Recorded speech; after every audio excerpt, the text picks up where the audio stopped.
In this episode, we explore the topic of trauma in dogs and how it can impact aggression. It's another topic I'm really glad to see being discussed more in the dog training community, as trauma can have a significant impact on how we approach helping dogs in need. Caroline Alupo joins me to discuss what trauma is, the similarities and differences between trauma in dogs and humans, and what we can do to help dogs that may have experienced trauma. Caroline specializes in aggression of various kinds and post-traumatic stress syndrome in dogs. She has a master's degree in ethology and is a certified dog behaviorist and dog trainer. Caroline co-founded the dog app Petly and is a speaker at universities and academic institutions across Sweden and beyond. And if you're enjoying the Bitey End of the Dog, you can support the podcast by going to aggressivedog.com, where there's a variety of resources to learn more about helping dogs with aggression issues, including the upcoming Aggression in Dogs Conference happening from October 11th to 13th, 2024 in Scottsdale, Arizona, with both in-person and online options. You can also learn more about the Aggression in Dogs Master Course, which is the most comprehensive course available anywhere in the world for learning how to work with and help dogs with aggression issues. I also have a wide variety of webinars, upcoming courses, videos, and articles, all from the foremost experts in training and behavior. We are your one-stop shop for all things related to aggression in dogs.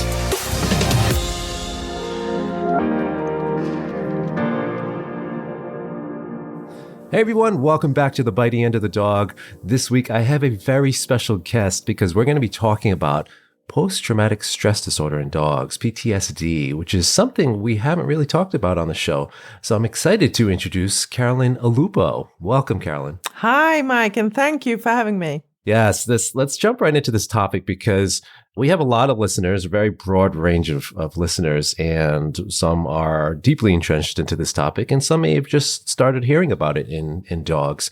So can you kind of define what PTSD is in dogs, just for this general sake of defining this first for the discussion? PTSD stands for post-traumatic stress disorder. So it's really an anxiety disorder that dogs can get after experience like a traumatic event. It could be really anything where the dog has feared for his or her life and developed fears that have gotten stuck. It's like they're stuck in this nightmare. They keep being reminded repeatedly of whatever they've experienced. And they've been changed after this incident to their core, really.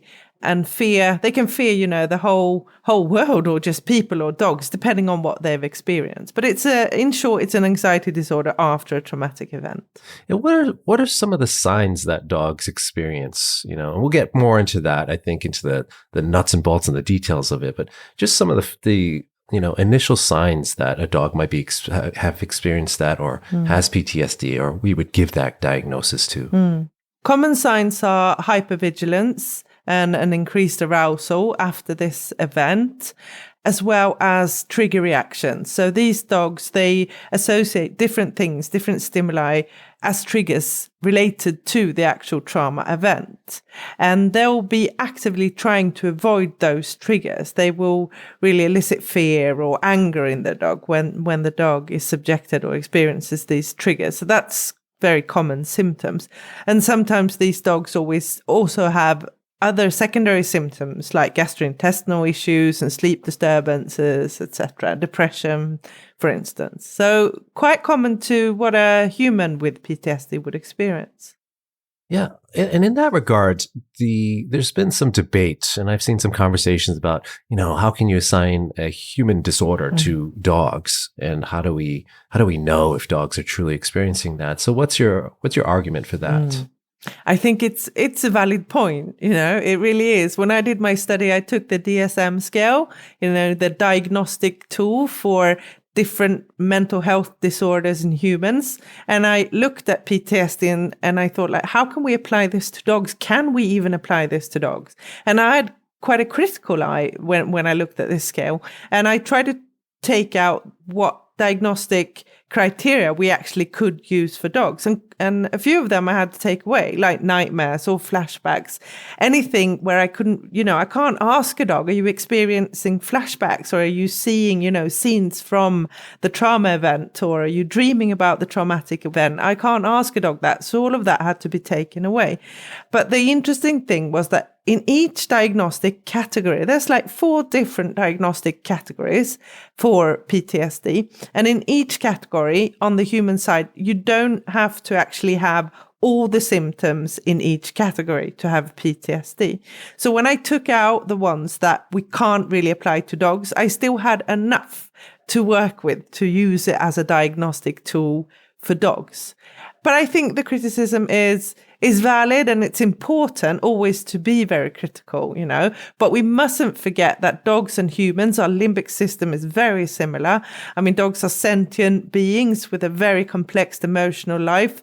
So to me, after, knowing dogs my whole life and working with troubled dogs for over 18 years, to me, it's obvious in a way that they as well can experience this kind of, difficult anxiety disorder as we can. Yeah, and you make a really great point in your paper about translational studies and, where we're using animals to study for human behavior and diagnosing things, but we sometimes, for whatever reason, don't do it the other way around. But it totally makes sense, Why can't we take human studies and apply it to animals if we're doing the opposite? So, yeah. So I want to talk a little bit more about the diagnosis of PTSD in dogs. You mentioned some of the symptoms we should look for, but can we dive deeper into that? Things like the intrusion symptoms, the avoidance, and can you talk more about what we should be looking for? Let's say it's a pet owner, a pet guardian, or a trainer or consultant looking to assign this term to a dog. Yeah, I think foremost, we have to have like a clear-cut incident, and we have to have a picture of the dog in sense of the dog's well-being, and a post picture of the dog, and this incident in the middle, something that has happened. And we can start by looking at that incident. Was it unpredictable for the dog? Could the dog have feared for his or her life, or feared for really bad injury? If so, we have a risk of PTSD. And then we also want to look at, was this dog a happy-go-lucky dog before this incident happened? And afterwards, do we have hyper-arousal or an increased vigilance? Do we have trigger reactions, fear responses, startle responses, for instance, stress-related behaviors, and an avoidance of triggers, both primary and secondary triggers that could be associated to this traumatic event? If all those things are there, then we can start to wonder, could this dog have PTSD? And that's all we can do. We can't really know. We don't have to chase and hunt down the diagnosis and the term PTSD, but we can always look that, this is a dog that we suspect have PTSD. There's no need to be 100% sure, because we cannot be 100% sure, of course, as we cannot ask the dog anything. So, yeah. And so, in a sense, we're recognizing the dog is in real need of care for that particular incident, in a sense of helping them move forward, because we're seeing all these signs and symptoms. So, your point about not actually having to officially label it is also valid. And I think that's important to remember, because we often see dogs going through some difficult times.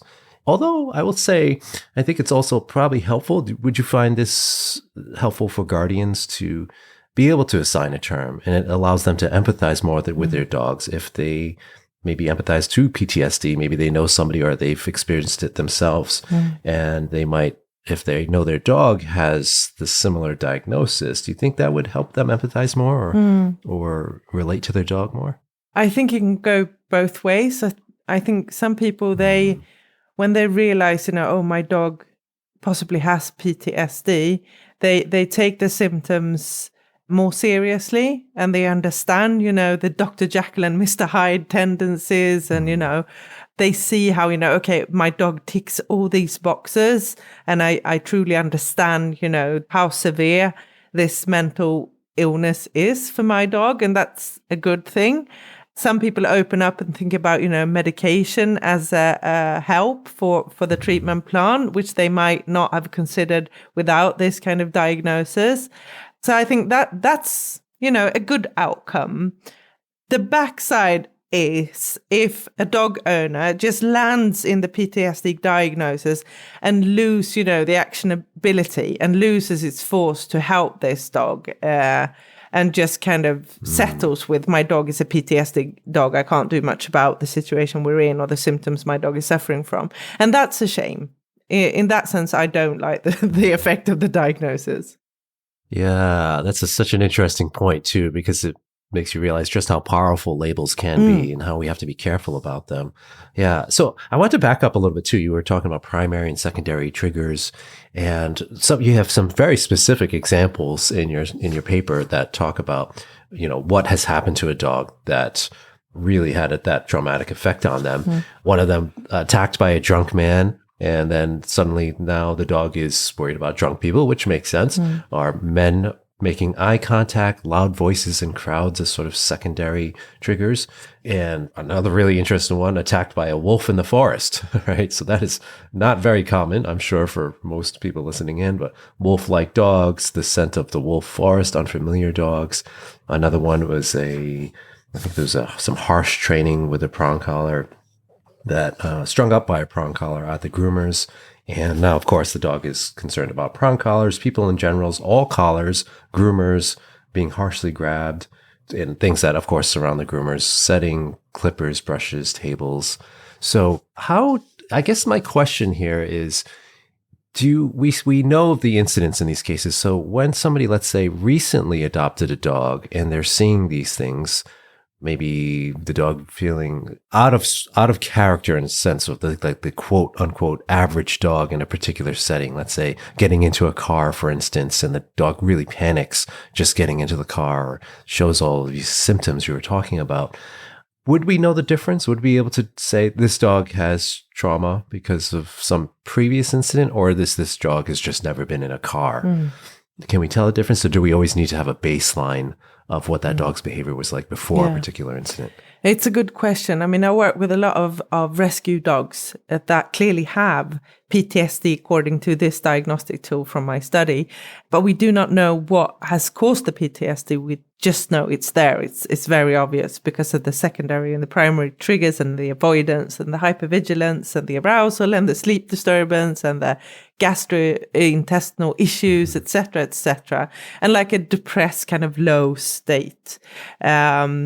But I also work with rescue dogs, like you say, Mike, that just are not used to going in a car or unfamiliar with a lot of different kind of people, men or kids or other dogs or cats, and they're just not used to it. And most often with those dogs, we can see a high level of fright or a high level of aggression if they choose to act out on that fright.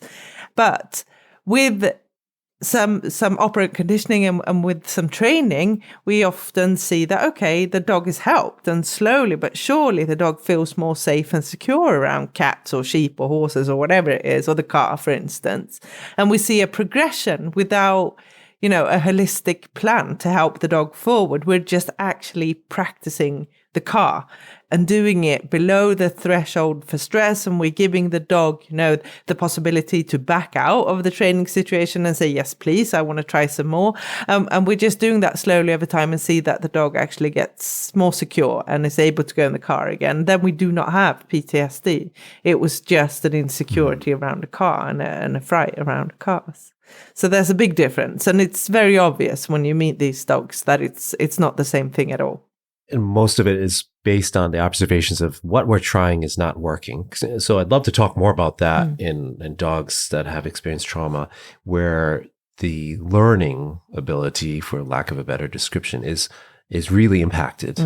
So can you talk more about that? What's happening, with the resiliency and or not being able to adapt as we would like to the situation, or make the changes we're often used to seeing, like in that rescue dog that maybe has never been in a car versus one that maybe was in a car accident that was very traumatic, and how difficult it sometimes can be and why that happens. Yeah, I can take an example. I met a dog the other day, a dog that when I just looked at the paper, before I actually met the dog, when the actual booking came in, I was like, this must be a PTS dog. It was a rescue dog that had been in a lot of different homes and had been really harshly handled.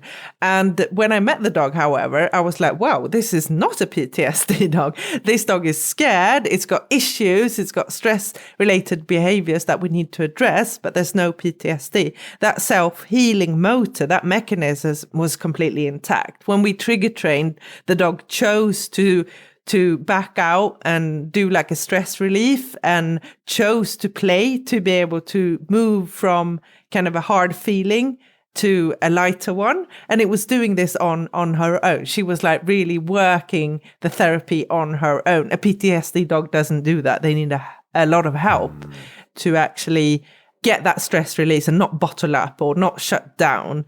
So that's a huge difference, really. And the dogs that, say, for instance, the car drive, say a dog has been in a car accident, just trying to guide that dog closer to a car using a treat and just slowly, bit by bit, day by day, trying to get the dog to go closer to the car, that won't really help. It won't get us anywhere. And often with a PTS dog, the risk of re-traumatizing and the risk of overexposure, it's so easily done. So with that classical kind of, counter-conditional training, it's just too much for them. We won't reach our goal. So that's a big difference, really.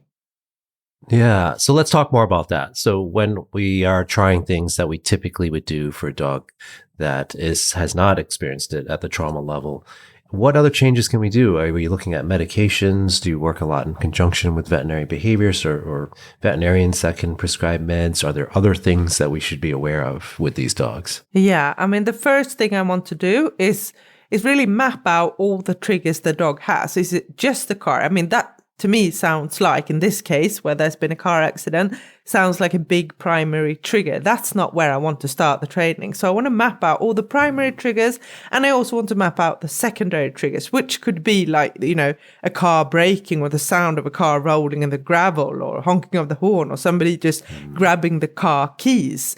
Those could be secondary triggers. And I want to start with those triggers.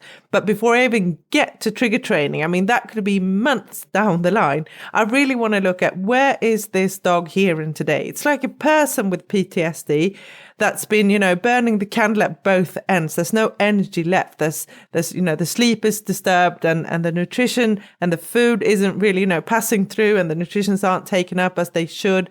So I just want to leave trigger training until I have a more balanced individual in front of me. So sleep is really important, regular and deep sleep, especially for these dogs. And I also want to look at the pillars of load, like how much is this dog exercised? How much is this dog trained? What is the chemical load and the emotional load? And how can we lower these pillars so we get a more, balanced dog?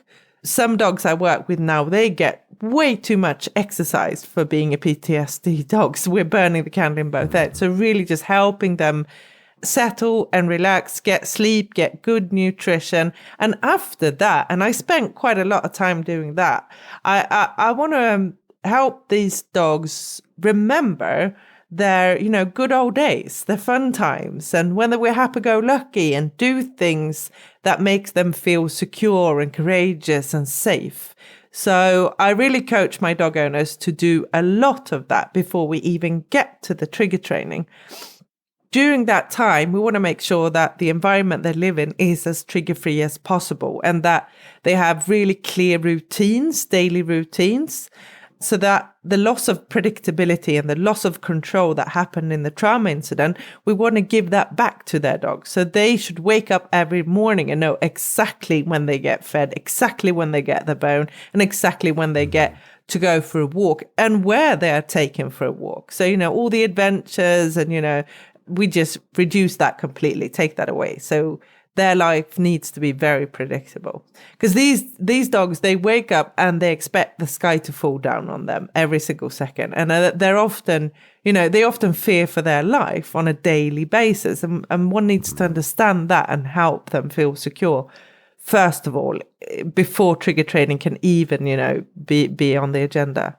And You mentioned, a really important point, which is ensuring proper sleep, kind of really looking at things from a holistic level first. Get a good foundation to the house before we start building walls and picking out window dressings and things like that, which would be the equivalent of going out for that car ride again. And we need that foundation so the dog feels well. But sleep disturbances, GI issues, sometimes you might also get that chicken and egg kind of question, right? Yeah. Is it maybe there's something else going on from a GI standpoint that needs to be addressed that is impacting the dog's welfare and health, and it's not related to the trauma? Do you ever come up with that conundrum? And what do you do from there? Yeah, absolutely. I mean, I am lucky to work with really great vets, because there is a going backwards and forwards all the time. What's caused by stress. We know autoimmune diseases can be caused by stress. We know cataract and UTIs can be caused by stress, and we have to really lay the puzzle out and see what is causing what here.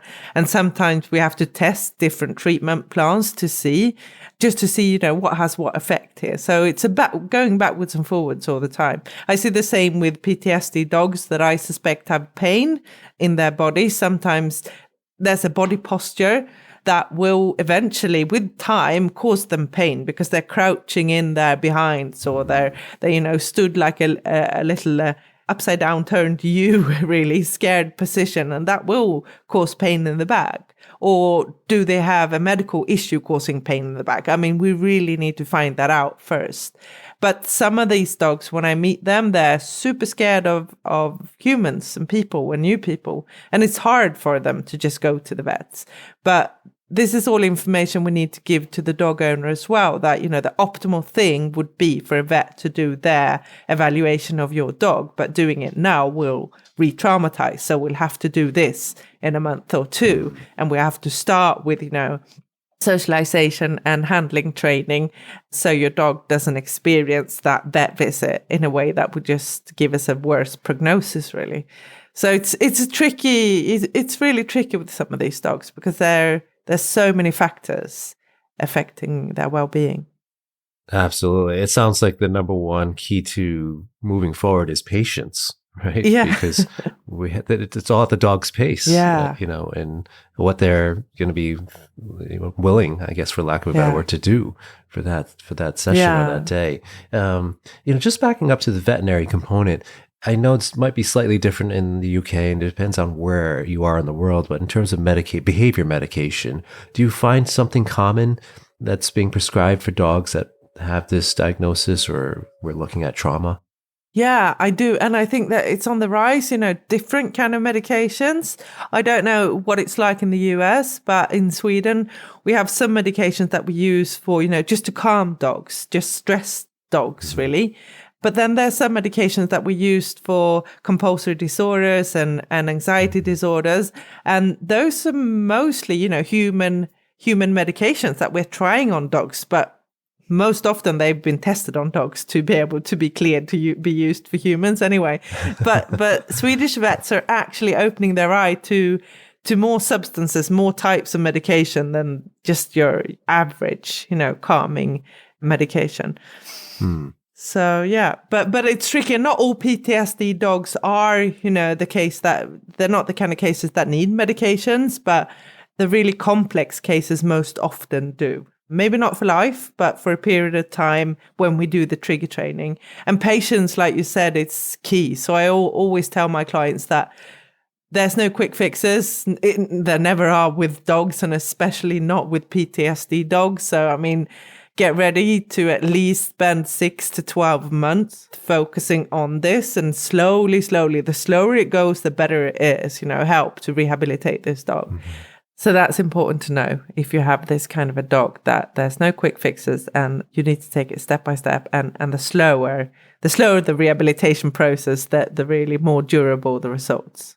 Yeah. It sounds like the structure is so important part of that patience process too, because that lends itself to changing a person's lifestyle too, and what their expectations are for the dog, because they might have aspirations. Okay, we used to go hiking all the time. We used to go to the park and enjoy the outdoors, but now you don't want to do that. Yeah. Meaning they're talking to their dog. And I think it might be difficult for some people to have such a profound shift in their daily routine with their dog. But again, it boils down to really recognizing that that dog needs that. It is a lifestyle change, but that dog needs that to progress forward or move back to possibly what they were doing before, right?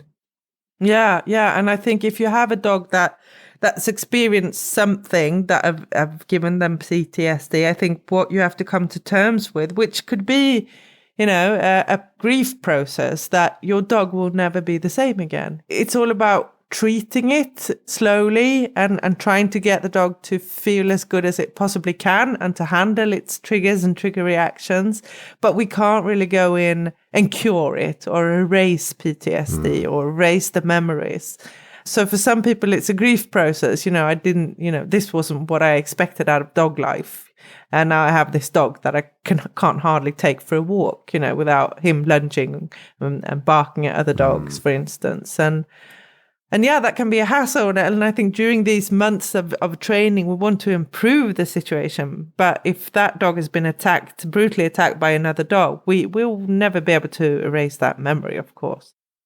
Right, right. And you speak of one particular trigger there. Now, thinking of dogs as a species and what they might find foreign in the universe and other stimuli that maybe humans don't find foreign or normal to us. But what are some of the common stressors or triggers that actually you've seen are common causes of trauma? Well, it all depends. Regarding triggers, it all depends on the incident, whatever they experience. So it could be anything from sounds to dogs to smells to people or some kind of just typical kind of people, men or kids or nightfall. It could be anything just related to that actual event that traumatized the dog. So it's a big variety. Do you think there's anything more common to dogs? Like, for instance, fireworks are a good example of, humans are like, okay, fireworks, at least most humans can understand. They can be traumatizing to actually some humans, but, for dogs, would you say it's much more so often with dogs? So something like that, where there is something that is, you see commonly causing trauma in dogs. Maybe another one I can think of is being transported from one location, one country to another, and they're being put in a plane and they're stuck in a cargo cabin for hours and they're moved to this foreign environment. That can also, I've seen, have similar effects. So can you think of anything in that regard of common triggers or causes? Yeah, if we want to look at common causes like events that can cause PTSD, we want to look at any kind of incident that is unpredictable for the dog, where the dog actually loses control. So being crated and put at the bottom of an aeroplane and flown across the world, that could be such an incident. Anywhere where the dog is worried or scared of, bodily harm or fear of its own life being threatened, those are incidents that could cause PTSD. And that could be anything. And I think it's quite interesting that sometimes it's that wolf attack or the fireworks or that big where 3 dogs came and, attacked this little dog. That's obvious for us in a sense. But I think we also need to remember for a really small puppy, it could be that vet that pinned the puppy down to the examination table when that puppy growled because he didn't want to take his first shot. To a human, that might seem, it wasn't that bad and the vet let him go. But to that puppy, that could be an incident of those characteristics, and that can cause PTSD. Or just, having a pet gate falling over a small puppy. That could be an incident with those characteristics causing PTSD. It doesn't have to be that huge car crash or, the big earthquake or these big, huge things. We have to see it out of the dog's perspective and age come in play. So it's a difference if there's an 6-7-year-old dog who is experienced and has had lots of positive experience of other dogs and humans, or if it's this little puppy that's a clean slate and doesn't know much and hasn't experienced a lot. And that really brings us into one trial learning, which I think is if we can just, anybody with a dog, with a puppy or a rescue, that clean slate kind of dog, if we can just understand that the first time a dog experienced something, be it fireworks or kids running around or that pet gate falling to the floor, if that's the first time they experience that, if that is overwhelming to them, if that's an overexposure, that risks setting fears and even PTSD, but fears and phobias as well. So we want to make sure to really rub out the risk of one trial learning, but by helping our dogs experience a lot of things in a mild exposure. So just that pet gate rattling a little bit, or hearing a low volume of fireworks on your phone or your computer, or watching dogs run around and play in a park without being in the midst of it, being a little part away and just sitting like a puppy sitting in his dog owner's lap and just watching this. All of those experiences rubs out the risk of one trial learning becoming, a traumatic event. So I think that's super, super important when you have a dog, especially a puppy, that we shouldn't just, protect them from everything. We should, on the other hand, expose them to a lot of things, but at a really low exposure, that we should always be below the threshold of stress, so we do not overexpose them. So it sounds like there's a lot of great preventative measures we can take, especially in puppies. So I want to dive more into that, but I want to take a quick break to hear a word from our sponsors, and we'll be right back.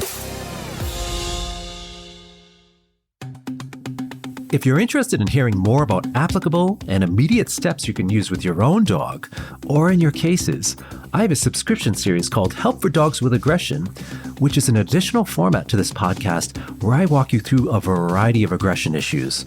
Some of the topics already in the episode library that you would receive immediate access to include territorial aggression, emotions and aggression, dog-to-dog resource guarding, dogs that bite when being pet or handled, aggression on leash, and a bunch more. These are solo shows where I take you step by step on how to work with each of these types of aggression. You'll find a little subscribe button on Apple Podcasts where the bitey end of the dog is listed, or a link in the show notes to subscribe using Supercast.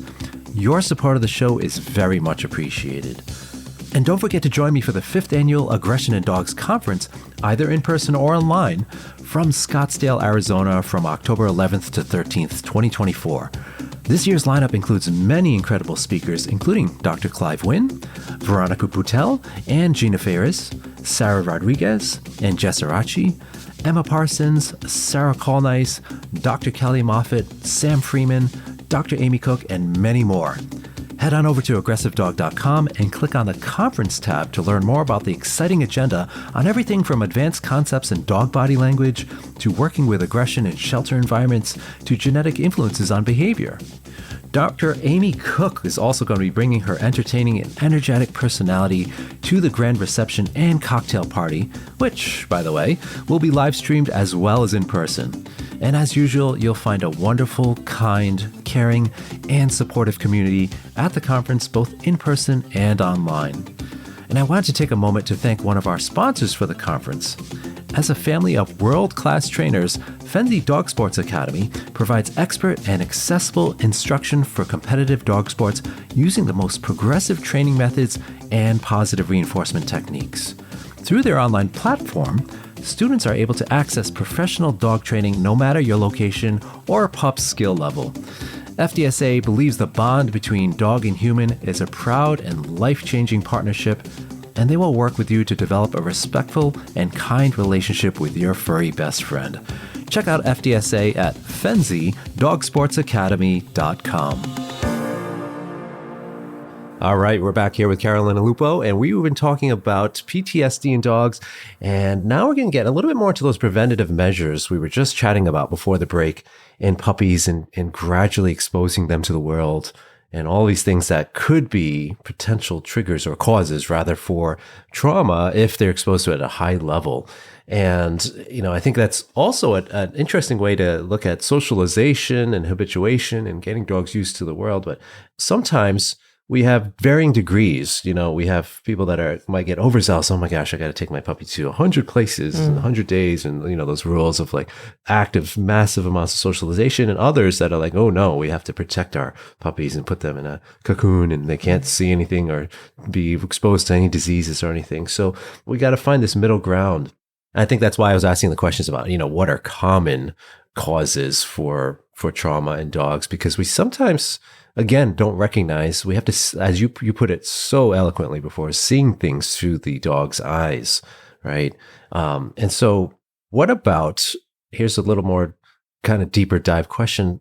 the breeding that we've done or the selectiveness for certain traits in dogs, let's say more hypervigilance or more scanning from certain breeds, herding breeds that we've bred to or selected for particular characteristics. So do you see that? Like, can we dive into that a little bit about what to consider when we have a certain breed? Maybe it's a livestock guardian dog that's more aloof and suspicious of people approaching, and how that might play a role in trauma if they're more likely to be wired, so to speak, to do certain behaviors. Yeah, I mean, their DNA is already telling them, be aware of everybody that's not your pack. So if they experience something with somebody outside of their pack that kind of feeds that reservation, then those behaviors and those actions that they could take towards people that they don't know will increase, I guess. But it's different. I mean, any dog, being a Saint Bernard or a German Shepherd or a Poodle, any dog experiencing harsh handling. I mean, the common denominator in my study was human beings, handling dogs very harshly and punishing them and really being violent towards dogs. And it really doesn't matter what breed you are. I mean, there's a huge risk of traumatization. But of course, if there's two sides to each coin, if one breed gets PTSD and the event included a human being, and the fear inside of this dog makes them flee or panic or crouch up, that's one response. But a dog, like you said, a stock guarding dog or a dog with more vigilance as a natural, that dog could become more aggressive instead of fleeing the situation. So we'd have different symptoms, I think, different responses to the same kind of stress. Yes, yeah. But having like the dog you explained there, those livestock guarding dogs, I have a dog now that Benji, he's 1.5 years old, and he's a mix of 3 guarding dogs, herding dogs. And when he was a puppy, having this in mind, there's that middle ground, like you mentioned, Mike, that we don't want to give this puppy to anybody to handle because that might make him scared and wary of people. But at the same time, we want him to realize that people around him aren't frightening and then they won't, do him or us any harm. So finding that middle ground. And like with another breed that naturally are a bit wary of sounds, then we would want to practice that more with that kind of puppy and play a lot of different sounds and make a lot of different sounds and kind of also see where is just habituation enough, where can the dog experience these sounds played on a computer or just rattling in the kitchen or whatever, and naturally they'll just become used to them. And what sounds will the dog not get used to? What sounds that we make or play will always make this dog shy away, and those we have to counter condition and make like a fun game out of, but start at an early age and make sure not to overdo it. It's that middle ground again, just to do it a little bit now and again. And when the dog goes into their natural fear periods, then I kind of pause all this kind of training and pick it up again afterwards. So to really set an individualized plan that suits that dog. And in that individualized plan, we have to look at what breed is it and what previous experiences does this dog have? And foremost, what is the dog telling us regarding his or her emotional life when the dog is, stood in a market or hears something or sees another dog? What's happening inside? Yeah, and along those lines too, it had me thinking about you mentioned different developmental stages, and they kind of what are the impacts you see? Let's say it's a dog that has very minimal socialization, and then during a critical development, so let's say it's a puppy at 7 or 8 weeks, but they were, let's say, a singleton pup, and they see they get attacked by a dog. Something really bad happens. How much of a profound effect do you think that has? Not only during their critical developmental stages, but also there's already a current propensity for fear of the universe. For, again, another phrase that's very broad, but let's say the dog already has a tendency to be fearful of things, and it's during their critical. Do you see a significantly profound impact when they experience trauma at that age? Yeah. I do. I mean, those ages are really critical, the fear phases. So during that time, I really want to, with my own dogs, I want to keep them safe and sound. And I do not really, go out out on longer adventures or put them in situations where I don't have control of what's happening around or what people are coming up to them or what dogs we meet. So I really do take them out of a lot of situations I cannot control during those fear phases. And then I pick it up again on the other side of them, because they learn fears and the fears are really cemented in them so easily during those phases. Mm. But I think the more work you've done before, I mean, before the first fear phase, most dogs are quite happy-go-lucky and curious, and they easily find their courage. So I remember my house, it was like, it looked a mess when I had a puppy the last time, because there was these gates on the floors and there was tin foil and there were all these, balance boards and different things. It was scattered all over the place for the puppy to kind of, run around and crash into, nothing being dangerous, but making a lot of sound and the surfaces being slippery, some of them, just to make the dog really safe and secure regardless of what's happening around. Having umbrellas, or asking my son to put a big helmet on and walk around and toss the dog some treats, vaccinating the dog from being scared of weird things, really. Early I played not only fireworks on the computer, through the speakers, but also babies, talking, cooing and giggling, because I have no babies in my house. My kids are older. So just getting them used to that kind of noise. So it's not a rarity, and we won't risk that one try learning of it becoming scary. Yeah, and it had me thinking along the lines that even when we do that, though, it doesn't completely inoculate the dog to a traumatic episode, because, somebody in a helmet, your dog might be used to seeing people in helmets now, but somebody in that helmet could do something really bad to the dog eventually. And so it doesn't completely inoculate them, but it certainly adds a layer of protection, I guess, so to speak, of perceiving something for the first time, with all of those other components in the environment, right? So in this regard, we've talked about preventative measures, but let's talk about what we can do to help the dogs that have experienced, or we're putting this label of PTSD on. What can we do in more of if we're talking to the trainers and consultants that are listening in right now, what can we do to help these dogs? We mentioned very gradual exposure, going at the holistic level, gradually adding in the triggers that are not the direct context, I guess you can say. But you'd mentioned something very important too, is control and safety, the feeling of security and predictability. So can you dive more into that detail? So let's say we're combining counter conditioning with that control. What does that look like for you? Yeah, this is a really good question. I think a lot of dog trainers get a bit stuck in, desensitization and habituation, but there's a risk, because what's happening actually when you work with habituation is that you're using extinction. And there's always a risk in that. And there's a big risk of overexposure. So I preferred really controlled trigger training with counter conditioning. And counter conditioning, I mean, it can sound like, okay, so you play the fireworks sound, you toss the dog a treat, and then you repeat that. But that's not it. That's not counter conditioning. So counter conditioning in this state is really having a very strict setup that the dog can predict foremost and can control. That's super important. Let's take an example. Let's say we're working with a dog whose primary triggers is sounds related to fireworks.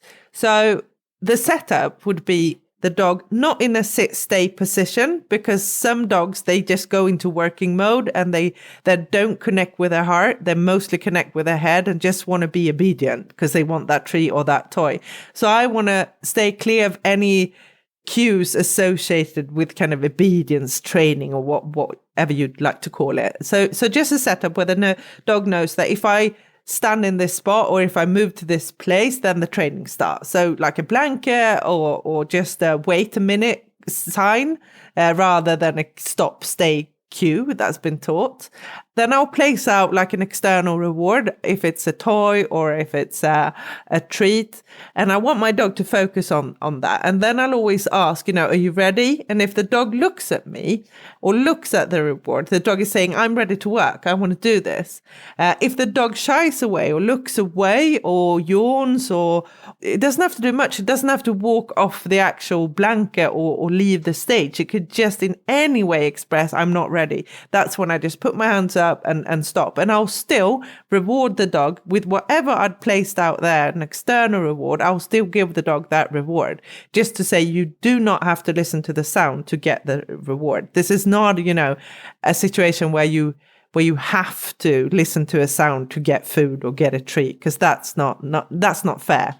So I reward the dog even if the dog says no to training. But if the dog says yes, looks at me or looks at the reward, then I want to start teaching the dog that this results in me playing a sound.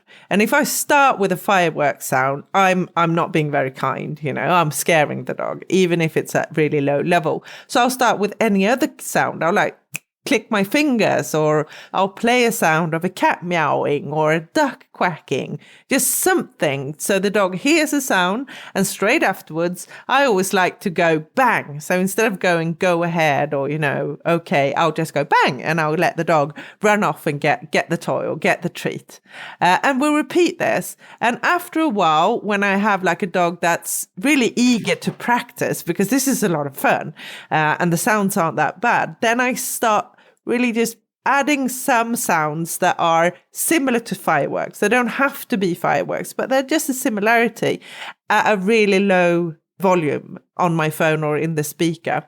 And if this is tricky and the dog dislikes it, the next time I'll use one of those sounds, I'll have like the earbuds in the dog's ear. So I'll make the sound even less loud by putting earplugs in. And I'll make sure that if the noises that we work with are 20-30% the sounds that the dog doesn't like, the rest will be sounds that doesn't awake negative emotions in the dog. So I always want to have a good and positive balance there. And it's not about doing 38 repetitions. It might be 6 or 8 repetitions, and then we take a break.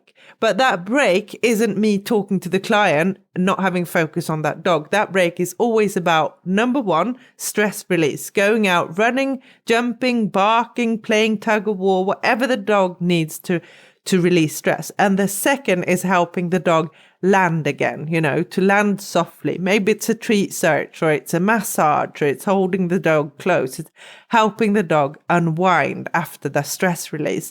And after that, the dog is either placed back in the car or in another room, wherever the dog feels safe. So we have rest. And then I talk to the client. And after that, we'll go back on and do maybe 6, 8, 10 repetitions again before a break, depending on the dog. So it's less is more. And we have many of these sessions, and I teach the client how to do this at home. And this is like first phase training, and then it's phase 2 and 3 and 4 and 5. And when we reach phase 5, when it comes to sound training, that is when we leave, well, in phase 4, really, that's when we leave these sounds on a computer or on a phone or on a speaker, and we start making sounds that are similar to firework sounds. And after that, when we, really reinforce the cue bang, which means run towards your external reward when you've heard a sound, then in phase 5, we start using that bridge, that bang cue, in a lot of different situations that's just in your everyday life. Like the dog owner might be walking the dog and somebody shuts a car door, or shuts the lid of a trash can, and there's a noise, and the dog owner can say bang and toss out a reward or a treat. And we start really helping the dog understand that this training applies everywhere. It's not just a setup when we go see Carol. It appears at home, it's on our walk, it's in our living room, it's everywhere.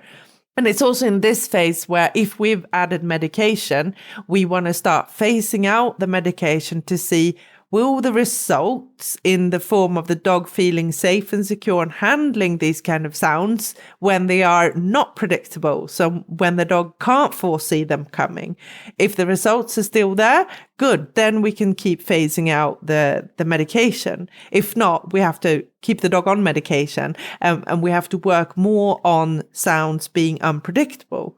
Because that's the reality, in the beginning of the rehabilitation phase, we really want to give the dog control and predictability. But we can't just stay there, because then we won't help the dog reach a level of security that actually helps them in real life, where sounds will be unpredictable. That was a long answer to your question, Mike. I love that it's a beautiful answer because you really stress the need for choice and control as part of this program. It's so important that the dog can opt to say, I don't want to do this right now, but still get reinforcement for it. I just interviewed Ken Ramirez, and he was talking about this same concept with a beluga whale and teaching the beluga whale to say no. And I think it's such a powerful tool because one of the side effects of this sort of training, as you'd mentioned, the extinguishing of the behavior can come with frustration, which then for a dog, one of the symptoms we were talking about refers that rage or anger that can be a side effect of this trauma or a trauma response. And we certainly don't want to see that, because this, again, is an aggression podcast and we talk about aggression all the time. That's one of the things we often note. So it's such an important concept, I think, to include really in any of your training programs, but especially with dogs that have experienced trauma. I want to take a little deeper dive into the training aspects here. In your paper, you had explored some different training techniques and protocols that are used for these dogs. One of them being tattling. Now, tattling is not a common phrase in the US. So can you just explain what that looks like really quickly for the listeners? Yeah, it's counter conditioning, really. But the dog is taught to look at the trigger or listen to the trigger. So say, for instance, the trigger is another dog. So I'm stood with the client and the client's dog, and I ask a decoy dog to come out. So if I'm tattling training, the client dog will look at the decoy dog and straight away will give a reward cue and reward the dog by our side. So the client dog will look at the decoy dog and turn around and look at us. And that's the tattling behavior, to look at the decoy and then turn and look at us. And we'll repeat this and reinforce this until our dog can look at the decoy dog, and without us praising or saying anything or giving the reward cue, the client dog will automatically spontaneously turn around towards us. And then we can give a reward cue and mark that turn, and then we really have that tattling, the turning away. What I also want to do with these dogs, because these dogs are scared, that's why they flee or they get aggressive, because they are really, really scared. So out of the dog's perspective, a scared dog in a dog pack is protected by the protectors, by the guard dogs.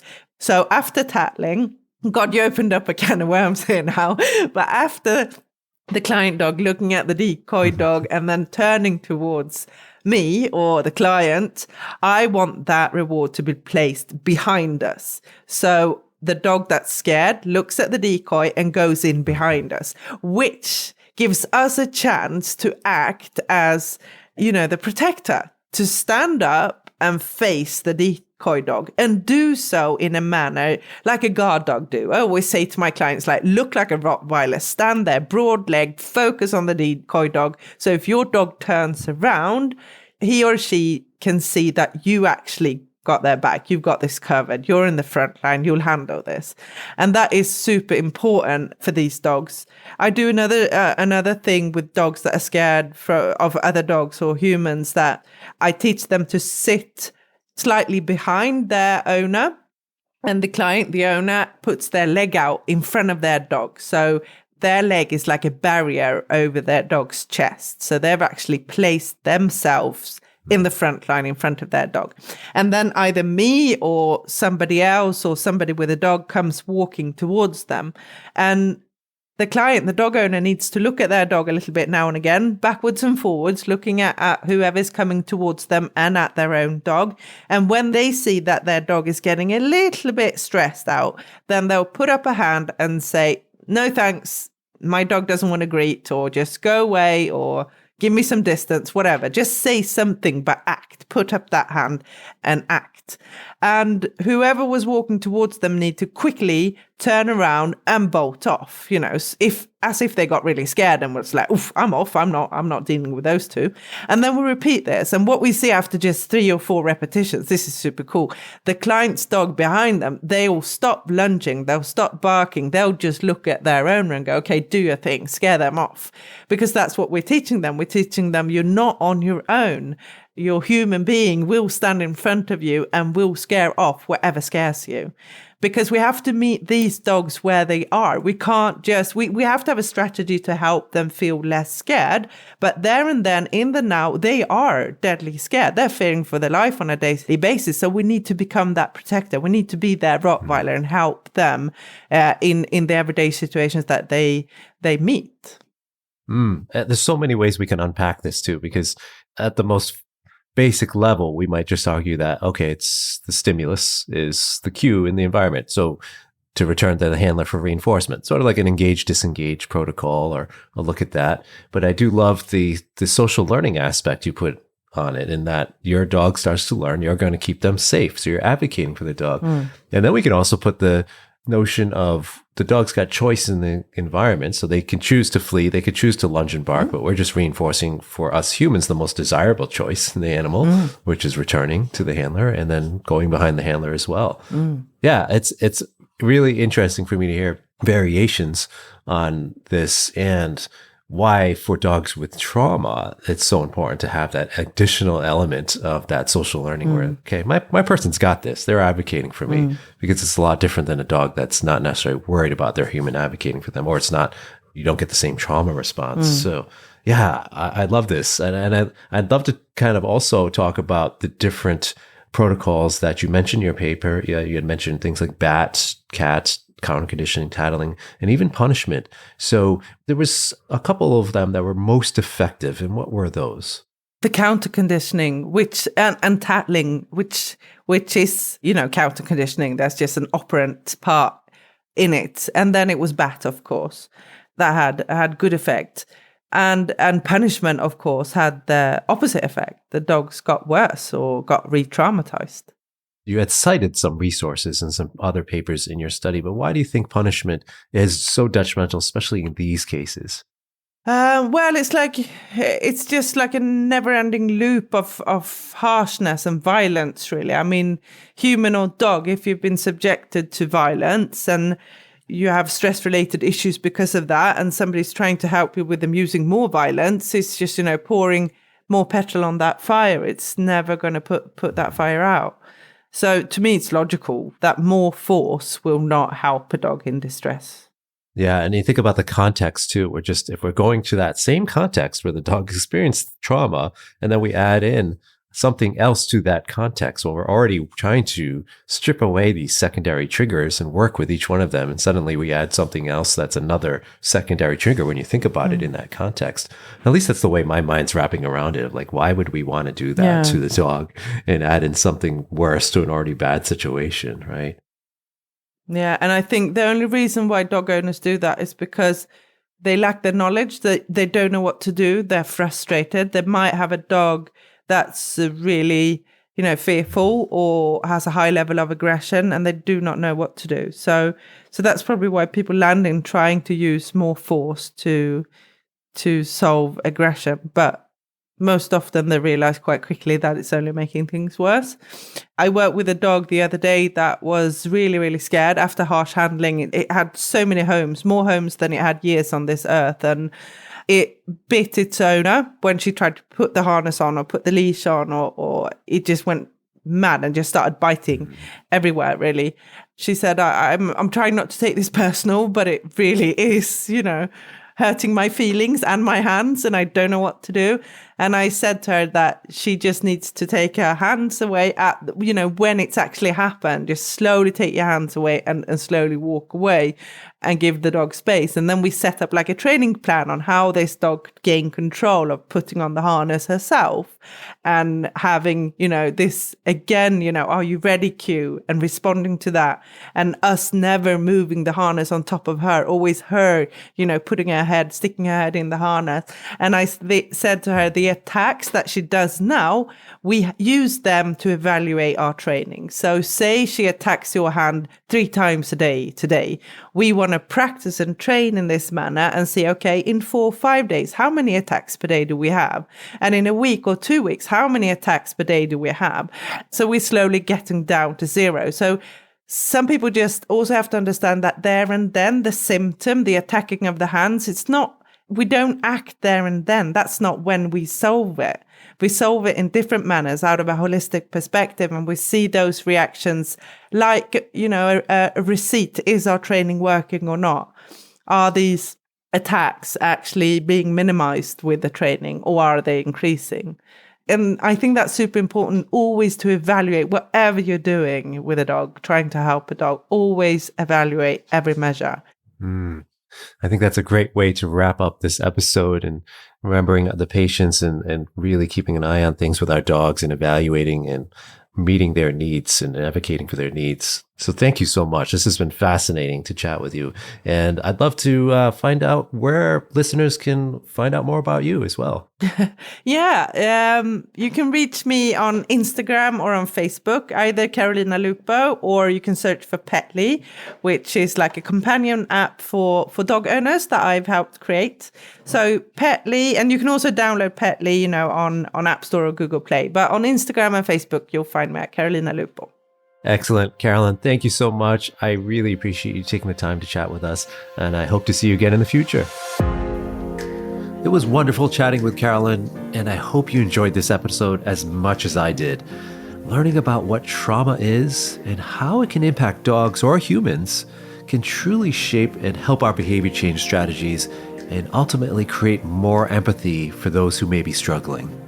And don't forget to head on over to aggressivedog.com for more information about helping dogs with aggression.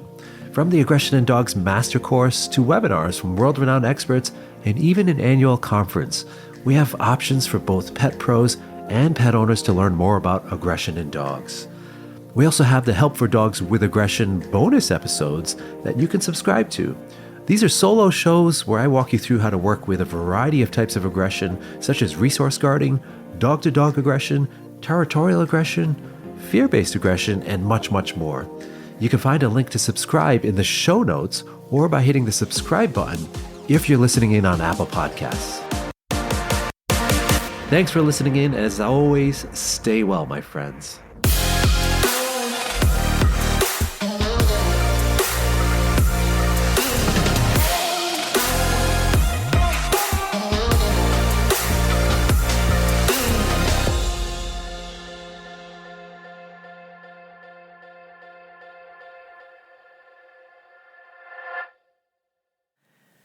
Does that make any sense? Totally. And I'm about to sneeze, so I'm going to have John edit this off. Give me 1 second. All right. Sorry.